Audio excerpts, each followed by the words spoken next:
Shalom. Sekarang kita akan maju lebih lanjut. Yakobus 1 ayat 5 dan 6. Tetapi apabila di antara kamu ada yang kekurangan hikmat, hendaklah ia memintakannya kepada Allah, yang memberikan kepada semua orang dengan murah hati dan dengan tidak membangkit-bangkit, maka hal itu akan diberikan kepadanya. Hendaklah ia memintanya dalam iman dan sama sekali jangan bimbang, sebab orang yang bimbang sama dengan gelombang laut yang diombang-ambingkan kian kemari oleh angin. Luar biasa. Kalau kekurangan hikmat, Tuhan berkata minta sama Tuhan. Ada nggak contoh dalam Alkitab, tokoh Alkitab yang hari ini menjadi contoh luar biasa bagi kita semua? Ada Salomo. Ketika Salomo dengan segala kekayaannya, apa sih yang dia perlukan? Kekurangannya di mana? Tapi ketika Tuhan memperhadapkan kepada Salomo untuk memilih, yang dipilih, yang diminta oleh Salomo adalah hikmat. Nah, hari ini pernahkah kita meminta di dalam doa kita adalah hikmat kepada Tuhan, bukan kekayaan? Gak gampang ya. Karena hari ini orang berkata uang segalanya. Gak ada uang, rasanya mau mati. Nah, oleh karena itu kita harus betul-betul melihat kebenaran firman Tuhan. Kalau seorang Salomo dipuji Tuhan Allah karena pilihannya meminta hikmat, dan bukan hanya hikmat, kekayaan pun Tuhan berikan. Nah, pilihan yang tepat. Hari ini saya memberikan contoh.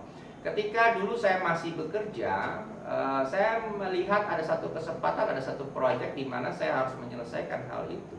Ya, ada proyek, kebetulan kita menyediakan perlengkapan, ya, alat kerja ke perusahaan listrik negara PLN.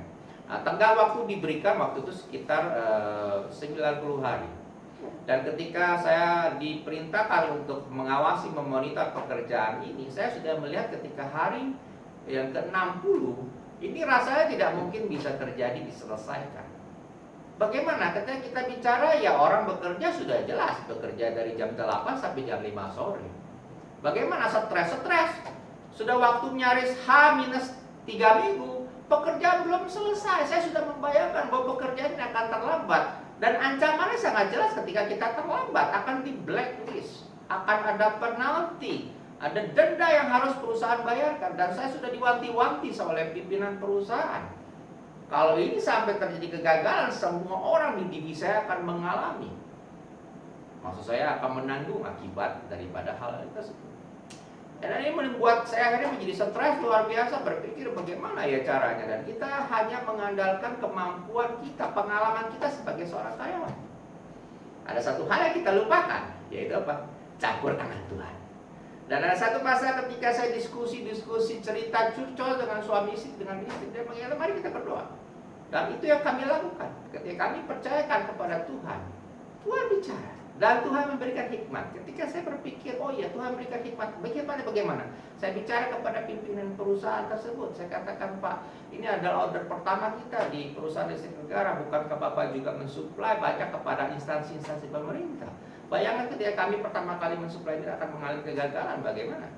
Lalu pendekatan yang secara persuasif, kita tidak menggunakan emosi, ancaman, ya bahkan pimpinan berkata, diancam saja. Saya berpikir apakah harus mengancam perusahaan mitra ini? Nah, ketika kita melakukan pendekatan secara baik, bicara dari hati ke hati, apa solusinya? Dan ternyata dia mengerahkan seluruh karyawan dia untuk memprioritaskan pekerjaan kita dan dibuat shift, 2 shift bekerja 24 jam non-stop selama sisa waktu 3 minggu itu, sehingga seluruh pekerjaan itu bisa diselesaikan tepat pada waktunya. Bukankah hikmat itu datangnya dari Tuhan? Secangkir kopi bagi jiwa Tuhan.